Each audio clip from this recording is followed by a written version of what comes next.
hit that like and subscribe button.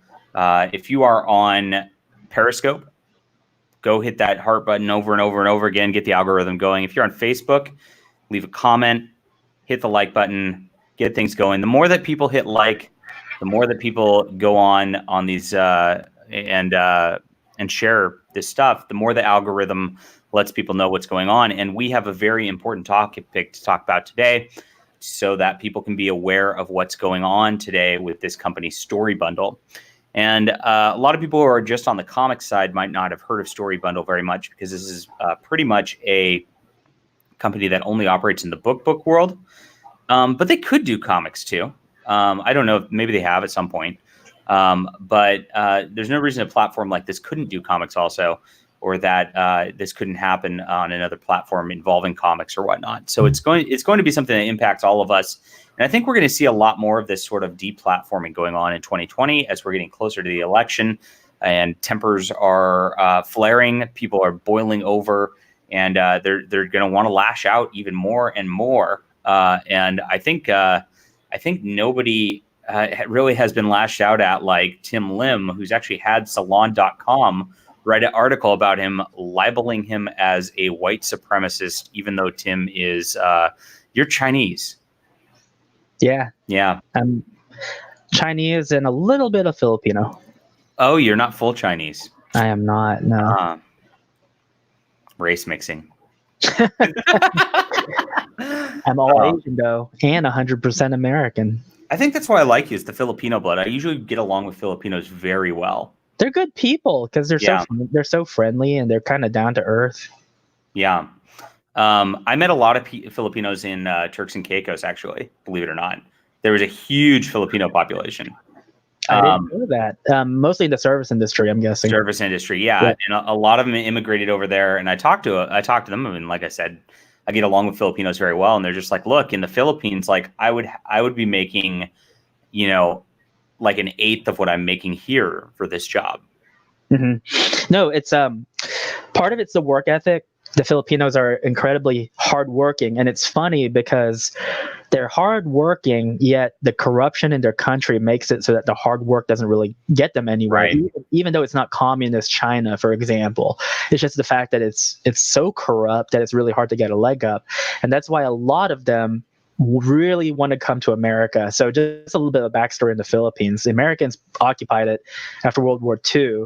The Filipinos wanted their independence. They got it. They kicked the Americans out. But their own corrupt government officials made it so that even though it's a capitalist system, a lot of people are kept down, which is why the poverty level makes it teetering between the second and third world country at times. So a lot of the Filipinos are very jingoistic. They're more patriotic than most Americans are. They love Philippines. They love America. A lot of them want to come here. Actually, all of my relatives from my mother's side of the family, we're talking like 30 to 40 people. They all legally immigrated here in the last 30 years. Every single one of them applied and got in here, and they love it. And, just for people out there who like politics, you can bet how they're voting. They're all solid red as far as their voting. Is that why they're my people? That is, because if you think about it, think of the culture of the Philippines, 99% Catholic. Yeah. The percentage that's not Catholic are Muslim, and they've been dealing with Muslim terrorism for a while now, especially Abu Sayyaf, which is in the southern part of the country. So a lot of them have been exposed to the dangers of terrorism before even 9/11 happened. And because of the Catholic tradition, a lot of them are very much into traditional marriage. They don't deal with nonsense. They don't tolerate it. And it's funny because, like, for example, here you have the politicization of the impolitical. For example, trans rights, quote unquote. It's like you act like there haven't been transvestites since, a decade, 2 decades, 3 decades, however long ago. But the reality is that, do you remember how we just treated them? I mean, for the most part, it was like, yeah, you're a transvestite. Why should I care? And over there, they're just, they walk around, they don't get persecuted, but they're also not granted like kind of a weird sense of status that we tend to do here, where we end up virtue signaling, casting a spotlight. We're gonna get banned if we stay on that topic. So I'm just gonna say Filipinos are very based. They're very based. Yeah, I agree. And I asked about a lot of them. I asked them about Duarte over there, who's their leader, Right. And they all were like, yeah, I love Duarte, and they were surprised that I knew who it was too. So, do you know what they call him? His nickname? What's that? They call him the Punisher. Oh, no way! That's so cool. Because I mean, I'll tell you something. The other thing that's incredible to me is, so when I went there, which was a long time ago, I've made 3 trips over there since I was a baby, and the last time was in 2007, so more than 12 years ago. And at the time, I had an uncle who was a senator over there, and the whole time I had to be escorted by like a bodyguard because ransoms and kidnappings are so commonplace that it's like not a big deal. But of course, if you're me, you don't want to be ransomed or kidnapped. And the crime is just so rampant over there that when Duterte was running on that platform of, Is it Duterte? I thought it was Duarte. You can pronounce it either way, but it's Duterte. Like that's how you say it. And he just ran on this platform of, you know what I'm going to do? I'm just going to kill the criminals. And it's so funny because you talk to any of the base Filipinos and they're like, as long as he's not killing like regular people, but killing the drug lords and the pimps and the scumbags, yeah, let's do it. And so he's been cleaning house over there. Excellent. Good to hear. I like that. And I know that in that region of the world, there's a lot of human trafficking going down, and I want to put a stop to that more than anything. So that's something that we gotta get going.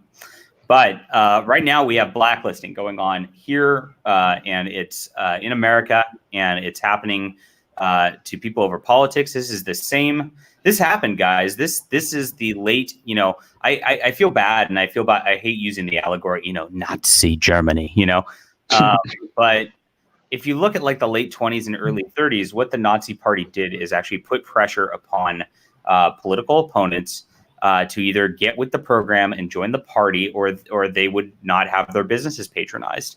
And they ran it like a protection racket. And I've actually seen this going on in comic books and in science fiction publishing about since I started. And I've made a career off of calling this sort of thing out, which is why a lot of these companies don't like me. But I call it out whenever I see it, and I want to end this political blacklisting. And the only way we're going to be able to fight this is if we put the amount of social pressure on them that they're trying to put on us not to have our opinions, not to speak out ourselves, not to be individuals, but to be part of their collective. They want us all to be part of their little, become one with the Borg. And we have to push back and say no. And we have to push back hard every single time. And that's what you're doing. That's what we're doing today. So the story goes, the story for StoryBundle goes that about a month and a half ago, I was talking with Kevin J. Anderson. And Kevin J. Anderson is a legend in the industry. He has written several Star Wars novels, some of the best Star Wars novels of all time. Kevin's responsible for... he's written hundreds and hundreds of books. He's got epic fantasy. He's got a detective private eye that operates in this sort of zombie world, basically. He's got his book. I just linked it to my Facebook, The Saga of the Seven Sons, which is an epic space opera. He's best known for his Jedi Academy books. If you guys ever read those. Those were excellent, as was his Darksaber book. And a lot of his stuff actually got translated into comic books. So he's responsible for a lot of the Tales of the Jedi Dark Horse comics that were out in 1996, 1997.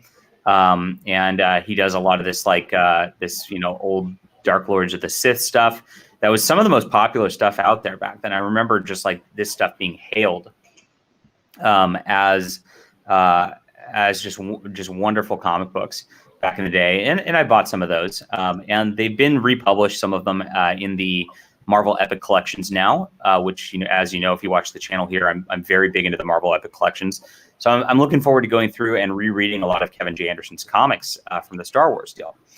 All right, so that's Kevin. He's been nominated for Hugo Awards. He's a multiple New York Times best-selling author. He runs his own publishing company, Wordfire Press, which has published hundreds of books, more than just his own. So guy is just a certifiable legend in the industry. Great guy. I got dinner with him 3 months ago. When is it? November? Whenever November was. And his beautiful wife, Rebecca, is a wonderful person too. She is his editor. So I'm very honored to know them and have met them and to have had only very pleasant interactions with them. So Kevin is building a StoryBundle, and what StoryBundle does as a company, I'll pull you up. I'll pull up their website, even though I don't want to promote them too much. It's actually a really cool concept.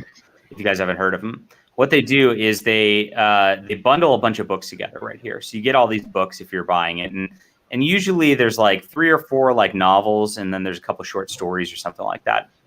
And you put in some money, and you get a bunch of different formats like Kindle or whatever out of it. Kindle's the only one that matters. And then here it is. So if you put, you can put $5 and just get these books, which is a great deal for those. But if you put 15, you unlock there or more. You get like a bonus unlocked of like extra books is how it goes. So how do we go?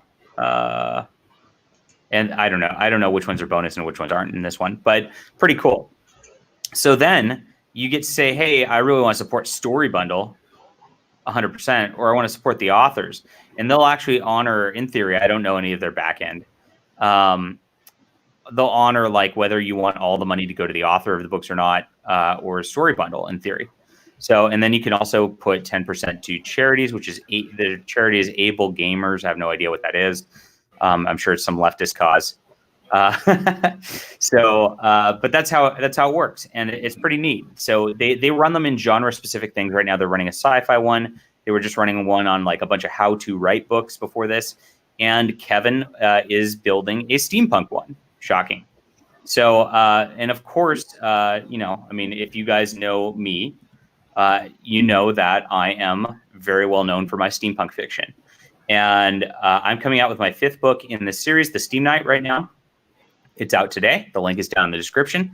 And I actually was delaying this so I could get into this StoryBundle, because once I'm on Amazon here in this Kindle Unlimited program, I can't sell it on other platforms as an ebook. So I was delaying my release to get into the StoryBundle, and I had it set to release actually in March instead of February like I originally planned.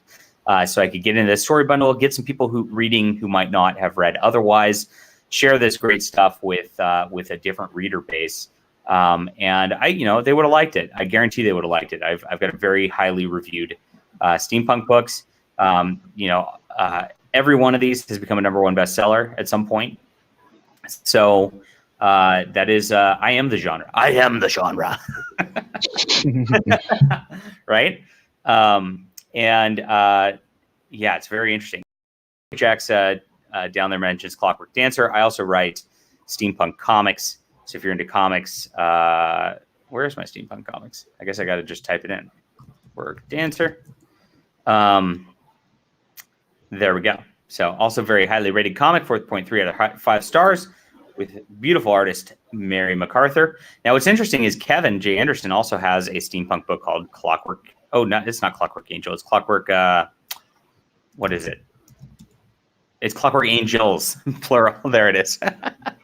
And he co-wrote this. This is a book that goes along with the album by the band Rush, and they did like a concept album, and he novelized it. So pretty cool stuff. That's pretty cool. Isn't that sweet? Yeah.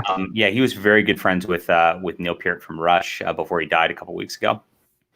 So very cool. So Kevin invited me to this. It was no problem.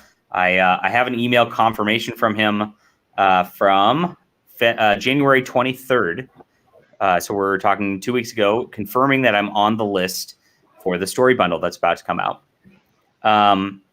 And I then while I'm on vacation, I got a steampunk I got a message that says from Kevin saying steampunk bundle, right? So I'm like, oh, cool. Here's the contract. Finally, this is 1 week ago today. And he just says, sorry if I stepped in and put myself in an awkward position. The head of StoryBundle says he's been trolled by you and is not comfortable having you as a part of this bundle. He makes the final decisions. Sorry about that. Steampunk looks very interesting. So I'm like, what the heck? Who is the hey, Megan Fox, welcome on Periscope over there. Oh, why don't we get her in here? Megan says she's running out of time, so I think Oh. she's. I got to get to the banning so she understands the story. All right, fast forward. So there's the banning. So I was told I'm not in the bundle after I was told I was in the bundle by the guy who's putting it together, and I had no idea what he was talking about by this. Like, you trolled him before, and I'm like, what are you talking about? So I looked it up, and I looked up StoryBundle, and about 2 years ago, I saw that there was they were doing a bundle called Feminist Frequency. Sounds pretty fun, huh?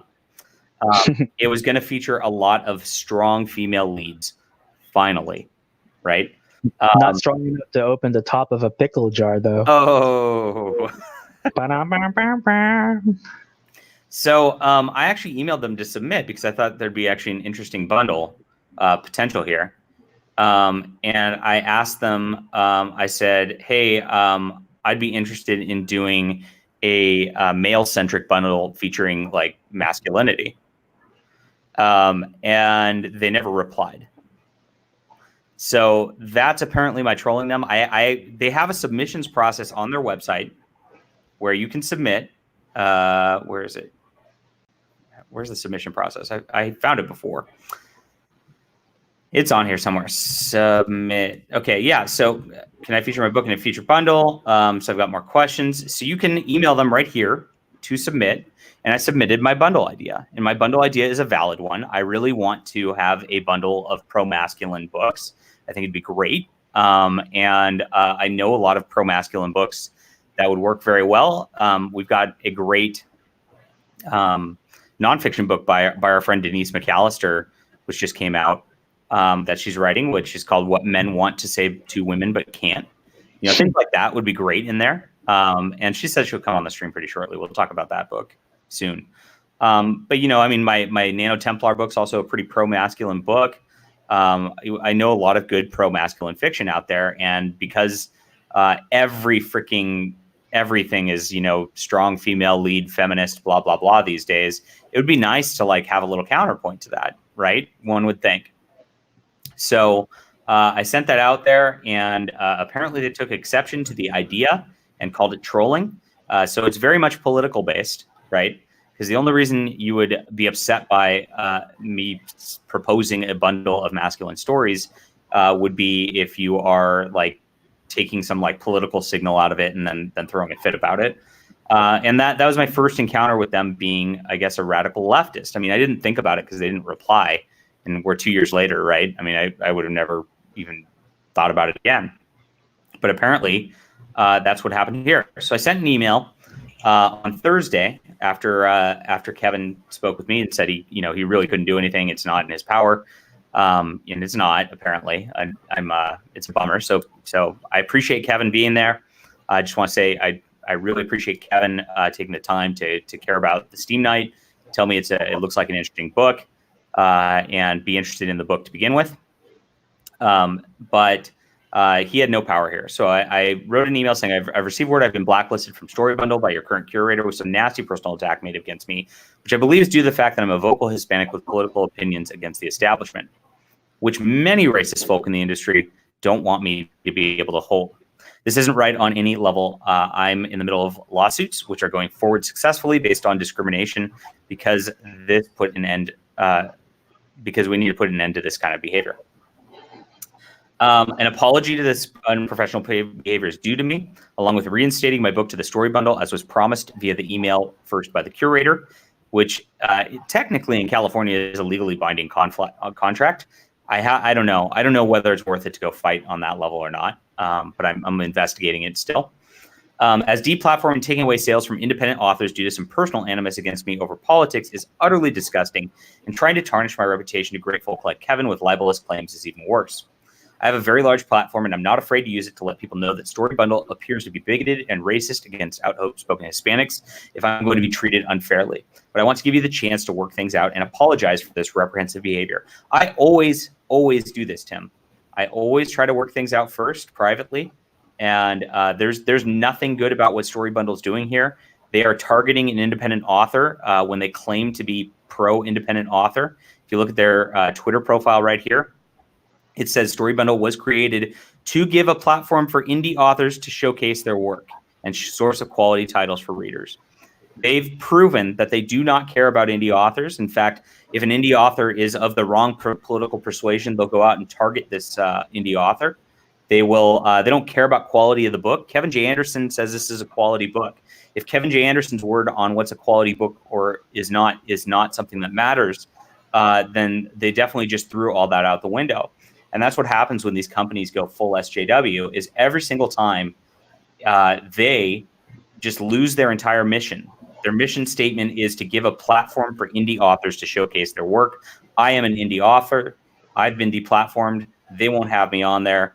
As far as I'm concerned, they oppose indie authors, and they're an enemy of indie authors. So here's my question. Is there anything in writing that says that they are not letting you on board for a reason that might be politically motivated? They just said that at this time we are not interested in having your book in a bundle. That's all they've said. And then they said our curators are not authorized to enter into commitments on our behalf. So we've got that. I mean, obviously, looking into it now, they've got their feminist frequency bundle that they wanted. They're upset with me because they don't want a masculine bundle, right? So they're anti-masculinity, which is a tell of a political bias. They publish, radical feminists. That's a tell of a political bias. They're from San Jose here, which is where notoriously the Trump rally was held, where the cops stood down and people got targeted and beat up in the streets here because San Jose wouldn't even help. Now they did one recently. It was called StoryBundle out. Let me find it. Outspoken Voices. All right.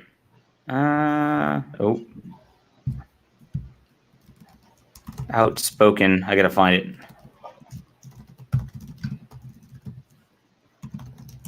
They have a blog on it. Here's the newsletter.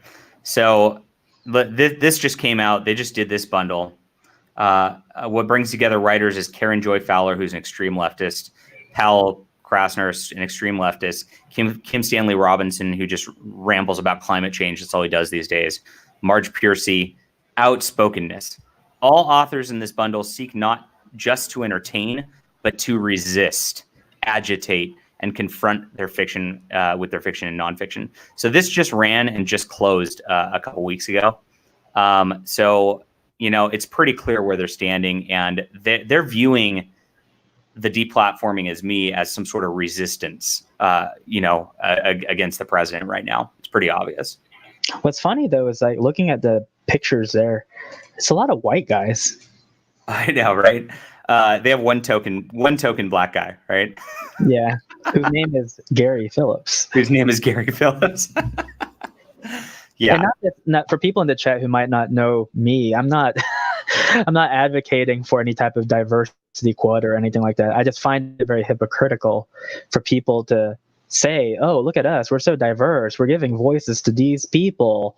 It's like, well, playing by your own rules in your politically correct culture. They never play by their own rules. They always do this award, and this is the same group of people. Look at the Hugo Award nominees out of 2019. You'll see a very similar trend. Do they have a picture of him? There was a picture of him. I got in trouble for putting. I made a meme and I stuck a author with a gun in front of the picture of them. And he got really mad at me.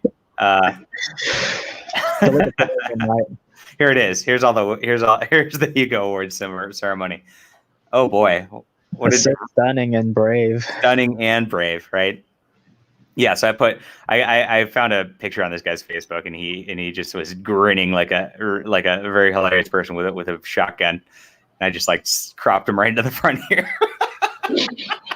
That lady on the left looks like she's cosplaying as Poison Ivy. Yeah, definitely. Oh, there you go. Whoops, where'd it go? That was a beautiful image. It was stunning and brave. You guys get to watch this. This is the kind of quality, beautiful content that you get to see at the lunch stream here. There you go. So yeah, this is the type of group that this guy represents. Almost everybody on the stage right here actually has been in these story bundles in the past. They cater to the establishment.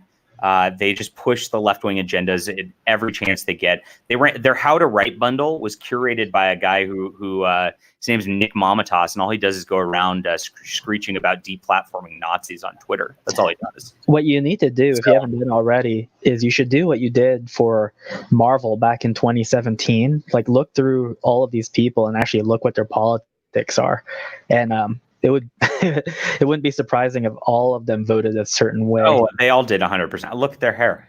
You can tell just by that. I don't even need to bother on that. That's true. You can tell by their hair. But the green one, the purple one, and the pink one for sure. For sure.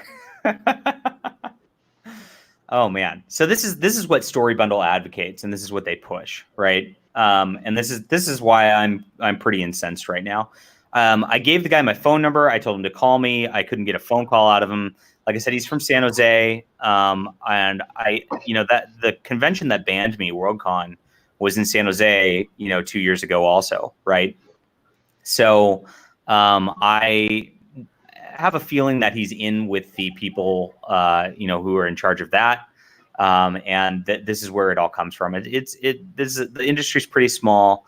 They all just kind of have a big nepotistic sort of means about them, and they all just kind of promote each other and promote the same type of author every single time. And so this is what we're fighting against right now. I'm at this StoryBundle. I'm not in it. They're not responding to me anymore about getting back in it. They just told me, they just put that little curt message that, we're not interested. After apparently they told Kevin that I was a troll. So they tried to pit Kevin against me, right? By calling me a troll. But when I was on it, they just say we're not interested, right? So it's very, very different. These people act all brave, right? But they won't be as brave to your face, right? Even via email, these guys are little chicken shits.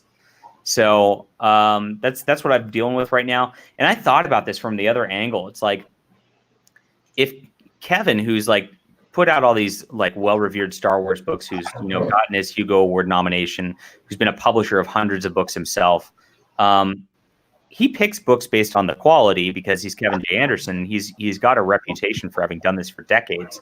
How insulting is it to him that these guys will come in and just cherry pick and go, no, that choice is bad? It's like, who's this guy to tell Kevin J. Anderson that, right? Yeah, true. Yeah. Now, did you actually meet one of these guys at a lunch or a dinner or something? Just Kevin, yeah. I've met Kevin in person, yeah. And like I said, great guy. He advocated for me through this, and only said positive things about the book. So, if this book was supposed to be in there on merit, we tried to get it in based on merit, but that's not what this StoryBundle group's about. Perhaps the most egregious thing is what you might reveal on Wednesday, depending on how things go. So you actually did a little bit of a dive to find out about some things that are on that list. That's the brutal thing about messing with me, is what people find out, is that I do my research, and that's what I built my reputation on. I've discovered these political problems within the industry, and if you go to the Federalist.com, this is what I blew up the first time, right? Let me go to contributors. So for those who are kind of newer, I started a little thing called Comicsgate.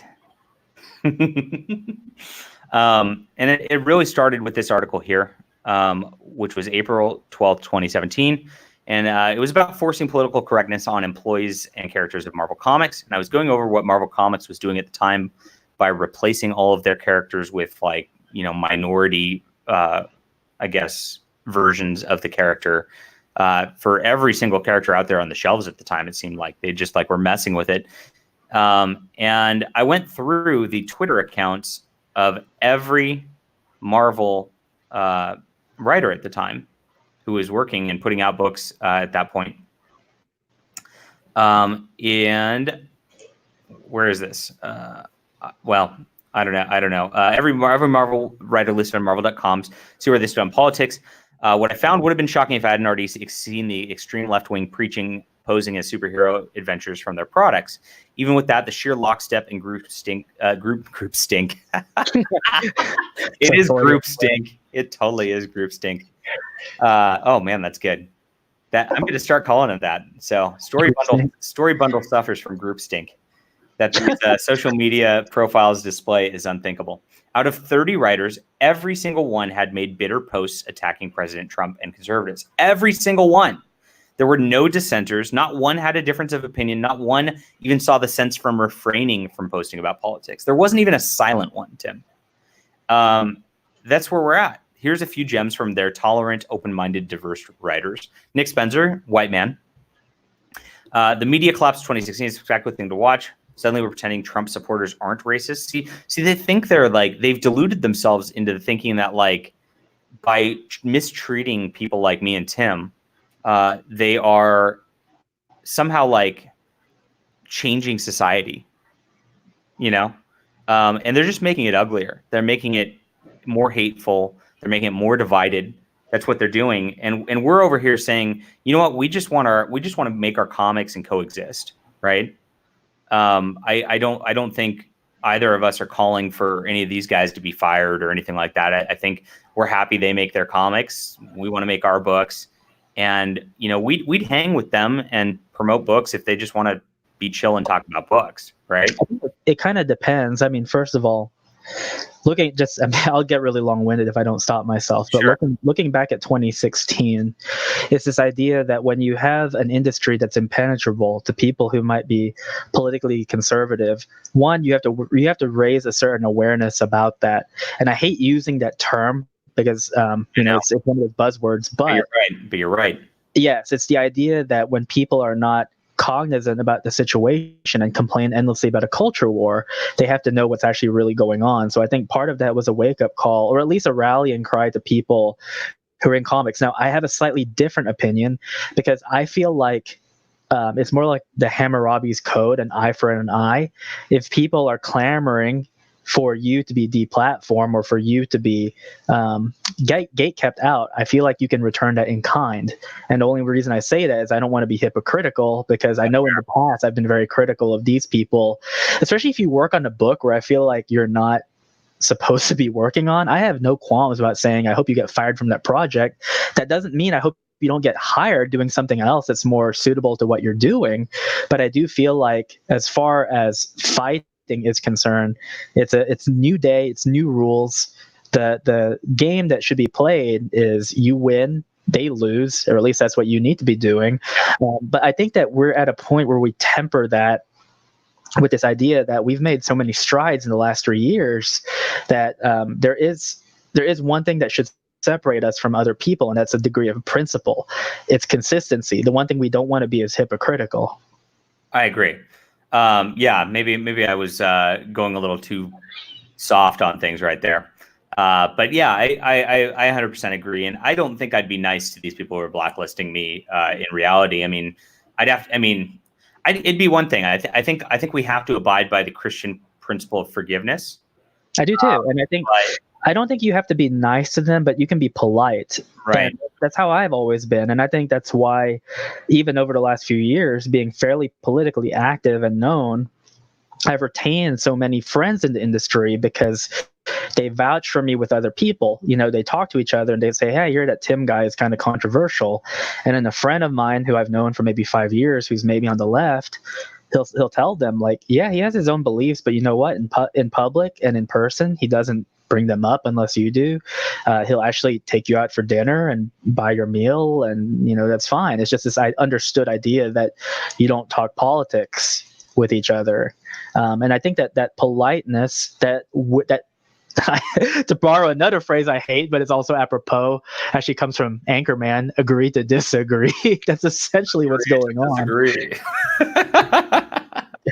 San Diego. It is Spanish for a bleep, bleep, bleep, bleep, bleep.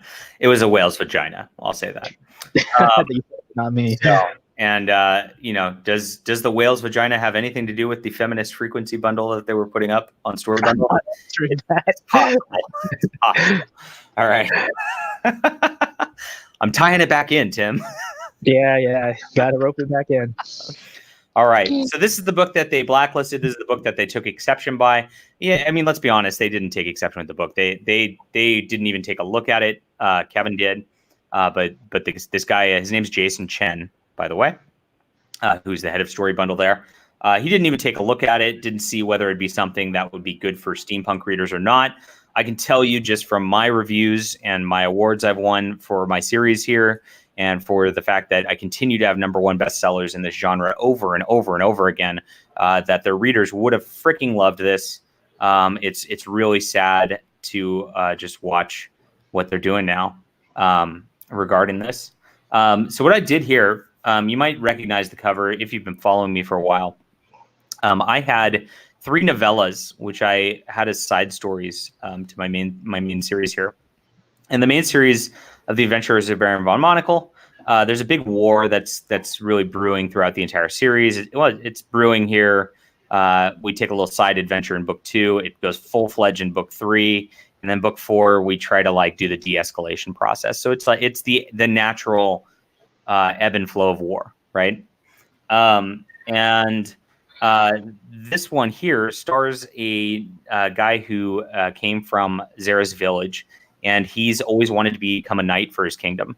And the knights, given that this is like a late 1800s sort of setting, get to play with guns and steampunk gadgets and things like that. So they get to have all the fun with little gizmos, and that's kind of the whole deal that I'm supposed to push. I don't know. That's what I'm doing with the knights. So he enters in at the end of book 1 here as a background character, as an apprentice. And my readers were like, I didn't get enough of James in the book. Can you give me more of James? So I'm like, oh, fine, I'll write you my own. I'll write a novella about him. And that became Knight Training.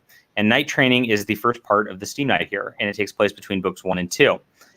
It went wildly hyper successful. That was my first #1 success bestseller.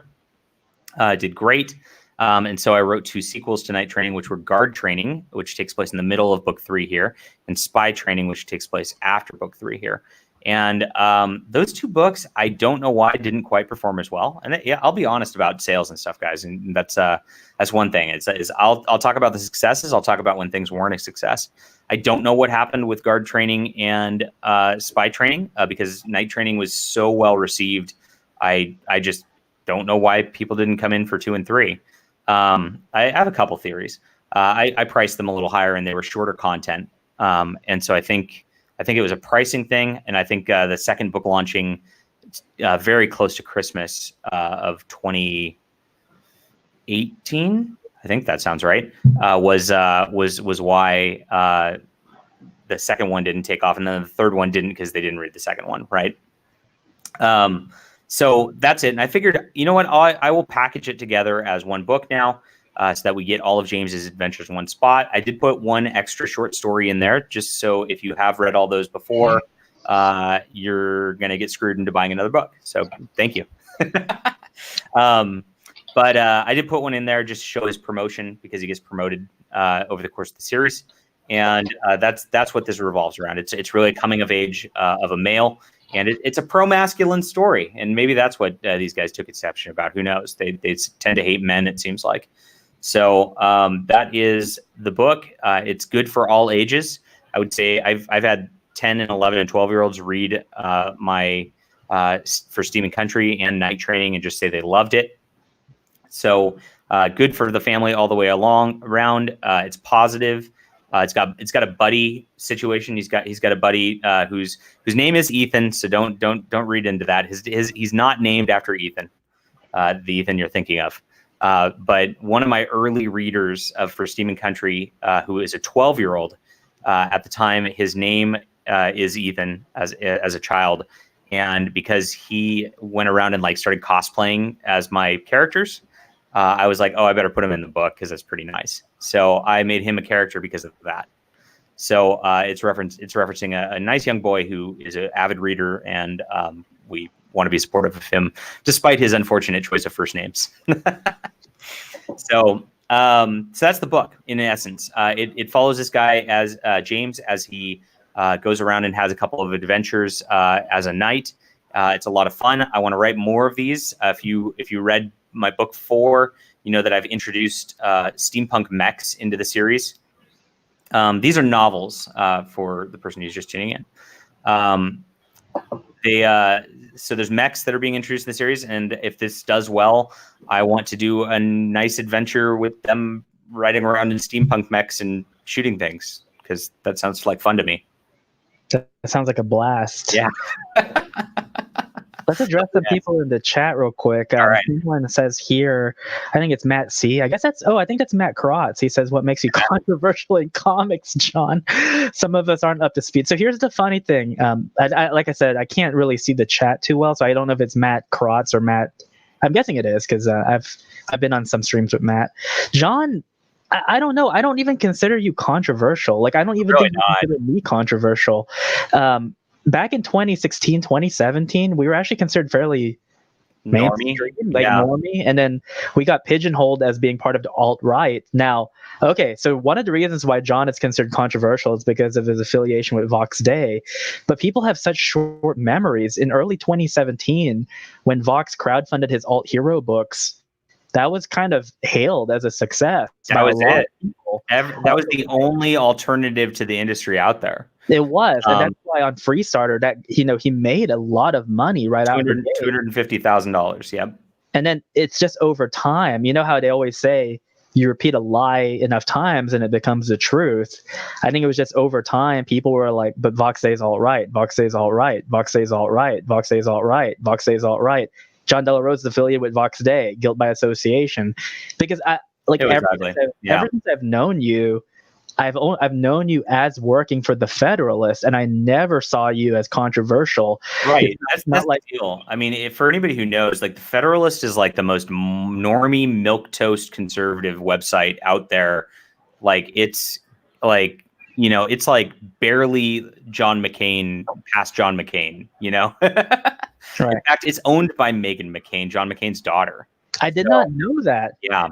Wow. Yeah. So it's if there was any weird, controversial whatever about me, they would have not. They would have never published me. There's no way. So, and it's just the idea that after a while you got kind of known about that. Now, I don't even consider this as a controversy, but some of the tactics that you use, you definitely like to troll people, but it's a lot of times it's just harmless. People can see what your methodology is if they know you well enough. There's nothing really hidden in anything that you do. So to keep the answer short, I actually don't know why John Della Rose is considered controversial other than what I just mentioned. It's actually kind of flabbergasting. I mean, some people consider me controversial too, and I don't see it. But like I said, most people who know me personally, I don't want to toot my own horn and say they say positive things about me, but they are pretty much like, no, he's just a normal guy. You're a pretty man. I'm a pretty man, not like a Korean pretty man, but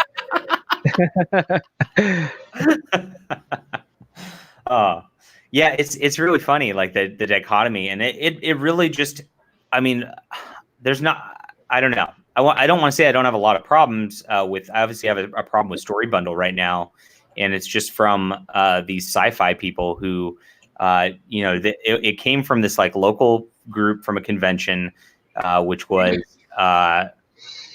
run by just some extremists. It's a guy with a pink mohawk. Let's put it that way. Extreme guy, and he was trying to pull some resist BS. And trying to kill my career before it got off the ground. And so they banned me and called me a bunch of horrible names. I'm in a lawsuit with them. And this is from 2 years ago. And holy cow. Yeah, I know, it's still going. And there's nothing to talk about because it doesn't develop all that fast. The courts are crazy. But that's another story. But because they did that, I was a nobody at the time. I had one book out. It was my Star Realms book. And that's a book for a game app. Again, I'm just not controversial. I was part of this game, Realms. which is Star Realms, and this is my first book right here. And I was just writing science fiction, but because it got known that I voted for President Trump. These guys just started coming out of the woodwork attacking me all the time, and they just went ballistic on me. So they blew me up. I became a name because this convention blew me up. Much thanks to Megan Fox at PJ Media and a couple other journalists who actually went over and broadcast that case for that happening. And Vox Day was one of those. He broadcast that pretty loudly and really helped me sell a lot of books early in my career.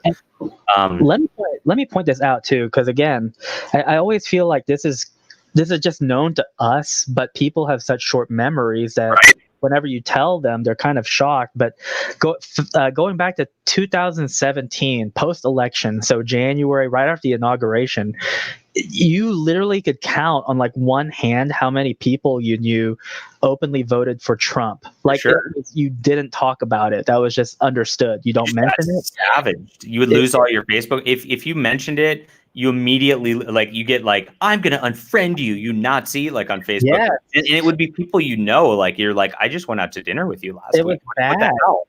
It was really bad. And not just that, but so Mark, you can go back to like our very first interviews, like with Captain Cummings. He was one of the first people to have us on his show, because Mark and I, what we said was, we have jobs where frankly we have a degree of security.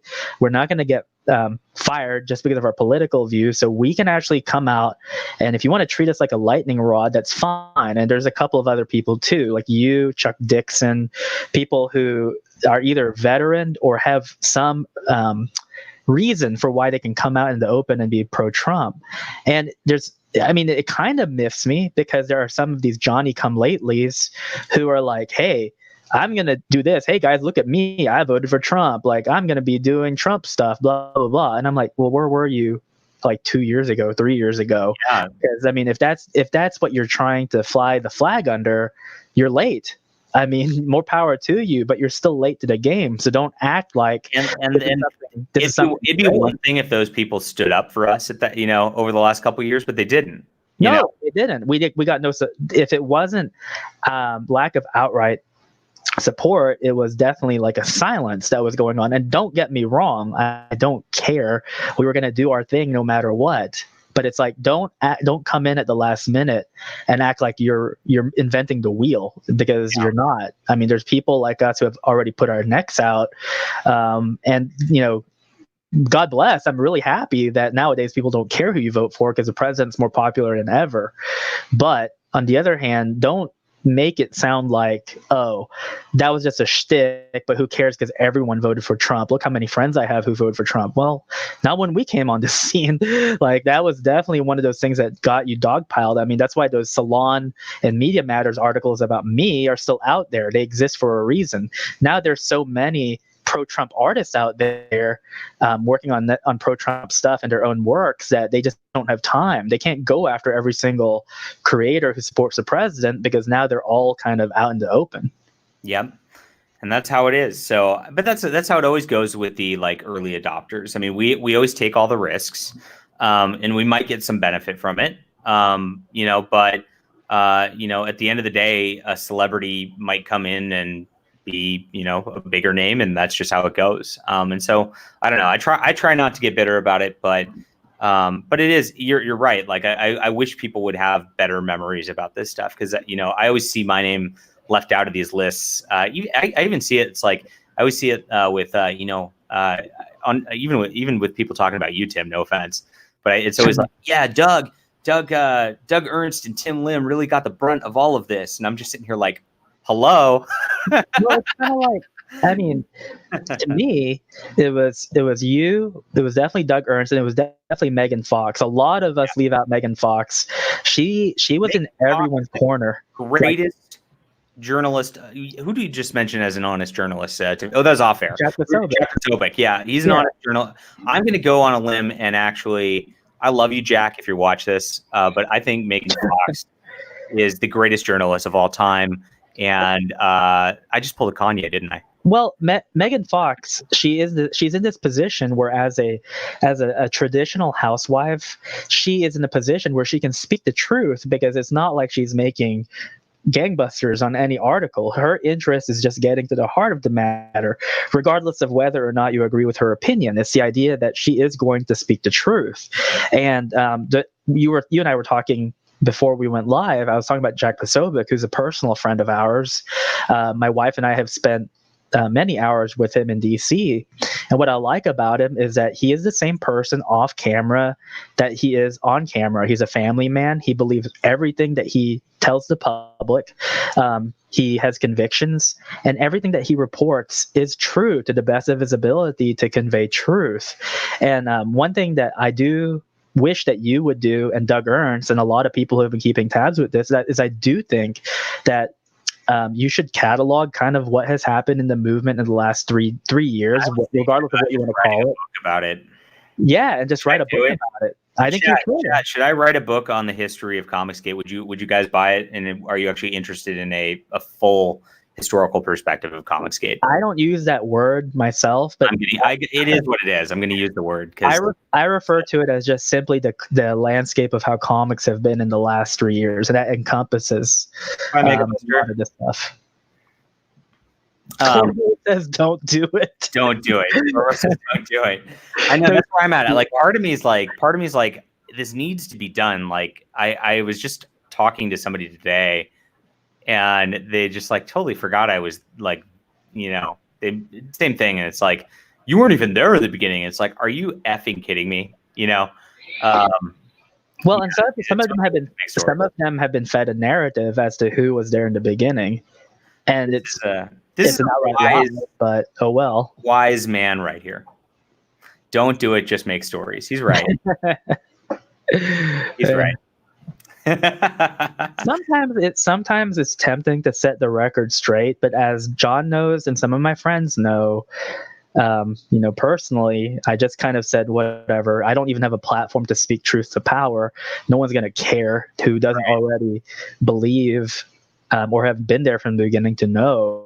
So what's the point? You just end up giving them more ammunition to slander and libel you. P. Alexander says, we was Comicsgate and shit. That's our Kirsova buddy. Oh, man. Pretty funny. Yeah, I don't know. You're right. There might not be utility to it for real. Like, it sounds like a good idea, and it is tempting to do, but it's like, who actually cares about it? And as soon as it comes out, it's just going to be, there's going to be YouTube live streams screaming at me, calling me a liar and all that. And it's just going to be a pain in the ass. So it is better. I already have to deal with being blacklisted. It's like, I can't get on any of the big YouTube shows to promote my books at this point. I've been blacklisted from all of those. I've been blacklisted from the StoryBundle now, so I can't even sell my book directly to customers on their site. I don't know, but it's frustrating. But hopefully if I just keep coming out with books, I think this is my February offering. I try to make an offering to all you guys. It's like a ritual sacrifice of my time to you guys. January was Clockwork Dancer. This February's the Steam Night. We'll be launching the Dynamite Thor crowdfund campaign probably next week, and that'll end in March. So I've got a couple of other books in the pipeline, so we'll just keep doing it, I guess. You got to keep chugging along. There's guys like us who are essentially hobbyists. I mean, it's like you, me, and Brian Ball, for example. Brian Ball, my esteemed co-writer of my esteemed co-writer. You're right, and don't have that much time in the day to work on this stuff. So instead of devoting our time to some of the nonsense, obviously, it's more fruitful for us to just keep our heads down and just keep on working. And I think Preston Poulter, if he's still in the chat, he's like that too. You and I have had the distinct honor of having met Preston in person. I know. So Preston's a great guy. He's huge, by the way. That guy is tall. He's tall. I had Preston sight unseen. I'd never met him. Let him stay at my house for a couple of days. So, he was a great house guest. I really enjoyed having him over. So, yeah. Did he cook for you? What? Did he cook for you? No, I cooked. Did I cook for him? I did. That's where I got really drunk. He told me. I think he said that you're an alcoholic. Yeah, I'm not an alcoholic. I just need alcohol. So you're like Bender from Futurama. Yeah, exactly. So, yeah, you're right. I mean, like every time we devote any hours to any of this stuff, it does just slow me down from writing it. And as much as it seems fun to put these guys on blast, and of course I'm going to sell a ton of books today, and then I'm going to laugh at them because I sold a ton of books, and I'm gonna rub it in their faces, and that's always great. But at the end of the day, like this stuff does. I mean, you don't. This stuff does like take a toll. It does like hurt. I mean, I am. I've been awake the last couple nights. Like, gosh, I really wish these guys would just be reasonable and talk to me and not do this. I want to be able to sell on their platform, and it's just not a reality. I will not get treated with human dignity. And I mean, when you have that, it saps your energy because energy is everything. Yeah, absolutely. And you have to have energy to keep on going because, I mean, like, there are days where I'm just like freaking exhausted. I finished the last page of Common America last week, and now all we're doing is just going through kind of the rewrites and the editing. But my wife was shocked because I normally don't take naps during the day, but there was like 2 or 3 days straight where I got so much sleep, and it was because all that work kind of caught up to me. And it was like, no, you have got to rest, dude, because you've just been going at the grindstone for almost 2 months. And you got to recuperate and get more energy so you can work on the next thing. Amen to that. Bianca says, I think the environment will change post-election. I really hope so. I agree with him. I agree with him because right now things are kind of tame. I mean, Bianca, if you want to know the inside scoop, I have got since last year. So Brett and I, we were on One American News in January of last year. We were in DC, and all last year, I did not get a single person on the left or a single social justice warrior coming after me. Now, the year before, if that had happened, yes, it would have been out of the woodwork. But I think they just know the country is tired of it. Like, the country is on a winning uphill. They're on a winning front right now, and so optimism is high. People are just tired of the nonsense, but I did not get one piece of slander coming from the left. On the right is where the bulk of it came from. Well, so, you say that, Tim, but today we're talking about somebody on the left doing this to me. So well, I'm talking about me personally. You is a different thing, so you can speak for yourself. But how many times does this happen, right? It's been quiet. Like, I mean, I really feel like I've actually, made a lot of friends on the left over the last several months who were like, I don't know. I mean, they hate the whole Comicsgate thing, of course, because I mean, there is a lot of harassment associated with that at this point, and it's obviously not the people who are here anymore, who follow here, but it's people who follow Ethan Van Sciver, and these guys have gotten harassed. I've gotten harassed, so we actually have a common bond at this point where it's like, yeah, these guys have just been absolutely terrible, and then once we talk from there, it's like, oh, I like comics, you like comics, you're really not that bad. I thought Trump people were blah blah blah, and I'm like, well, I mean, you get out of your echo chamber, and then they start to do that after a while. It's been kind of nice. And so I've got a lot of people I'm chatting with, and I'm hoping, it's tough because, like, at the end of the day, they still have that, like I said, the social pressure. Like, I want to bring a few of those people on here. And, we have a lot of comic readers on here at this point. The channel's really growing a lot. And by the way, hit that like and subscribe button for that. It definitely helps everything keep going when you do that. But it's growing, and it's going to be as we grow, and if we can keep building this bigger, this will be a viable comic channel. And I really want to have these guests on here and not have them have to face some sort of like, oh my gosh, association sort of problem for doing so. It's going to take one to be brave and really break through first, I think. And when that happens, I think we'll start to see a flood of just like a nice cultural awakening where we can all just be independent creators together. But in the meantime, we do have the Steam Night, and the Steam Night needs to be a success. We need to send a message to groups like StoryBundle that they cannot apply social pressure on us. They need to be told that this is going to be a huge success without them. And I hope you guys pick it up today. I'm going to be probably doing a reading of it because, I don't do a ton of readings on this channel because, I don't know, we talk about a lot of stuff. But I'm going to go on Edwin Boyette's channel probably tomorrow night to do a little bit of reading, and I won't be doing the reading. He'll be doing it in his Edwin voice like this, and it's gonna be beautiful because like I can listen to that man talk all day. So. He has a great voice. He sounds like what's his face who played Morgan Earp in Tombstone. Yeah. Crap. What's that guy's name? He was in the Big Lebowski also. The name is slipping me. I don't know. Do you know who I'm talking about?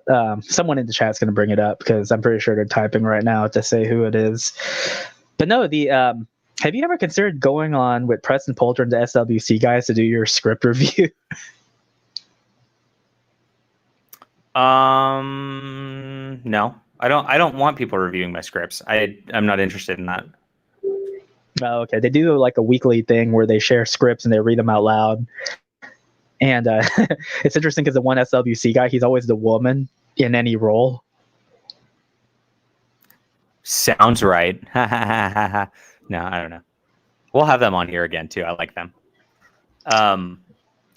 Yeah, I don't know. I think that's actually a valuable show sort of service to have for amateur writers and all that. But I've never been one of those. Sam Elliott, everybody's giving you giving you the names now. Yeah, there you go. But I've never been one to ask for crowd approval or whatever ahead of things. A lot of authors now do this like beta reader system and all that they have everybody read and give feedback on their books. But I don't know. I'm pretty like, I have my vision. I just want my editor to edit it. And then, because that's who I hired to do it. I don't know. Well, then the readers will like. I approached Mark about it because, for example, in Black Ops 2, we had one typo, and that irks me because as many times as we read over our work, it's the idea that how in the world can you come over and miss like one? And to his credit, it was Matt Veely who caught it. I don't think anyone else caught that typo except him. And I brought it up to Mark and I said, hey, we should get an editor to read over our work one more time just to make sure we, didn't miss anything. But Mark, he has had such a bad experience with being editorialized that he was like, no. That was the one thing he put his foot down on. I think I heard about that experience. Yeah, it was bad. Like really, really bad. It's one of those things where like it'll be on his deathbed once all parties involved are long gone, where he'll just compose his tell-all about the horrific experience that he's had. But it was the idea that no, I would rather we do it ourselves and let the typo go through and us just be called idiots than to ever let anyone editorialize us. So I was like, okay. And so we have to comb through things like crazy. Readers often take too long to get through things. Yeah, when you have people who are not paid, who are just going to be doing it for fun to help you or whatever. And Yakov goes at about the speed I do in terms of releases. If you've seen his stuff, he comes out. He's like boom, boom, boom, boom, new book all the time, and so he's crushing it also. I agree. They take too long. It's because there's no incentive for them. They'll get to it when they can, and you're kind of like, "Have you finished it yet?" And then you got to wait for that. It's no fun. Well, the thing it's not even fun as a reader. Yeah. You and I have talked about this, but the most important thing about picking people to edit your work or at least read over it is you have to make sure that they don't have like the gamma mentality where they're like, well, John, I read the Steam Knight and I just want you to know that if it were me writing it instead of a steampunk, I would make it a superhero story. Well, that's not the artistic vision. You have to be able to edit based on what your view of the work should be, or at least whatever the story is intended to be. Yeah, you want to, I mean, honestly, for me, like, I know my stories are good and I know what I'm doing. At least it's intentionally doing what I want to do, right? So I just want an editor who's going to fix my typos, fix my bad sentence structures when they find them. If there's a part like, I have this recent book, Colony Launch, which just came back from my editor, which I have to go through. And Colonoscopy launch, yeah. Colony launch, space colonization. That's what. There's a whole space colonization genre on Amazon. I'm going to tap into it a couple months here. And my editor came back and was like, there's this part that happens that's like there's a pretty big deal. It comes. I guess I'll spoil a little. It comes down to an assassination, right? And then she's like, you don't mention what happens to the assassins or anything after that. Like, They just kind of disappear. And I thought about it from like the perspective of like President Kennedy's assassination, where it's just like there was the assassination, they caught the guy and that was it. And I didn't put in anything about them catching the guy because it's not really the characters who are in the perspective, like aren't police folk or anything like that. So you wouldn't be dealing, or not news folks. So you wouldn't actually be seeing that necessarily, but you do need that resolution in there. It is kind of a plot hole, right? And so those are the only types of things I want my editor to fix for me and find for me. And that's why I still work with Avalie, because she does a great job doing that. So I've never had plot holes since working with her. That's good. Yeah. Cool. Okay. Well, there's our hour. Blacklisted. You can read my blog about the blacklisting and all that on my blog on delarose.com here. And I'm very sad that somebody would do this to a Hispanic author of all people, because we need Hispanic representation more than anything at this time. And Steam Night is out now. You can pick it up. It's even though it says book 5, it's a standalone book with a unique character's perspective to this book. James does not have a perspective in any other books. He does appear in the other books. But it's a great place to start if you wanted to check out my fiction. You'll enjoy it. It's just rip-roaring action adventure with some steampunk gadgets and a lot of shooting guns. And Tim, when are you launching Common America? So I'm doing the cut of the trailer today, and we'll talk about it after the stream is over. But the printer that you use and that I referred Preston to, they actually notified me today, right before we went live, that originally we were going to go to print in April, May. And they were like, no, you have got to print like soon, within the next 2 weeks. So we're hoping to launch by either this Wednesday or at the very latest next Wednesday. Why do they got to print so fast? I'll tell you after the stream. Oh, okay. All right. Oh, that's exciting. Yeah. That's so cool. Gossip. All right. All right, guys. Thanks for checking things out. Remember to hit the like and subscribe button. Check out our fiction. I guarantee you'll like it. Have a good day. And I'll be back tomorrow. And I'll probably just be talking Steam Night tomorrow. I think I just want to promote the book for a couple days. And then if I still can't get a resolution with the StoryBundle, as Tim alluded to, I've done some research on them. And there is some very, very dark secrets that they probably do not want to get out there. And, that's why you don't mess with somebody who is a really good journalist like myself. So that's it. Let's end political blacklisting, stand together, read great books. Have a great day. Bye.